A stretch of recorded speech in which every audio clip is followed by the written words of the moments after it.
Pour finir, je vais parler de la dernière vidéo de Shir El-Batati, qui est un spécialiste donc, du livre, qui présente les dernières sorties et qui montre donc l'intérêt de tel ou tel livre. Et donc c'est toujours intéressant d'avoir un spécialiste qui nous confirme que nos choix éditoriaux sont bons, puisqu'il va parler d'un livre donc, d'André Djerlik sur Ibn Badis, qui est une thèse de doctorat. Alors André Djerlik, c'est un universitaire canadien qui, ayant découvert la réputation d'Ibn Badis dans le Maghreb, a décidé de s'intéresser à sa vie. Et donc pour cela, il a fait une étude approfondie sur sa vie, sur sa pensée, mais aussi sur son héritage. Il va dans un premier temps s'intéresser au contexte. Il va montrer donc que l'Algérie coloniale a marginalisé la langue arabe, a fait disparaître les structures traditionnelles d'enseignement de l'islam et que la colonisation qui a bouleversé l'économie et la société a tenté d'effacer l'identité religieuse et culturelle. Et donc c'est là qu'il va nous parler d'Ibn Badis, qui a une formation donc traditionnelle sunnite malikite, qui part ensuite à la Zaytouna en Tunisie où il découvre donc l'islam et il va donc s'intéresser à la réforme éducative et sociale.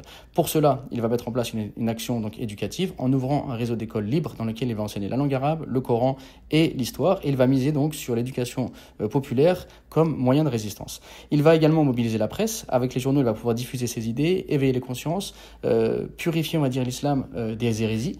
Et il va mettre en application donc sa pensée en créant une association, donc l'association des ulama, qui va réunir un ensemble de savants à partir de 1931, avec pour objectif donc d'avoir un message commun qui est l'islam et ma religion, la langue arabe ma langue et l'Algérie ma patrie.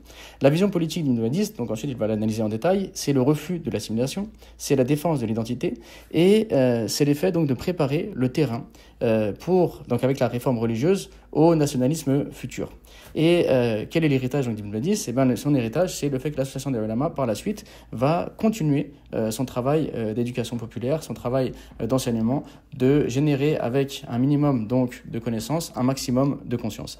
Et donc il va montrer en quoi l'imam Ibn Badis est une figure clé de la résistance culturelle et spirituelle.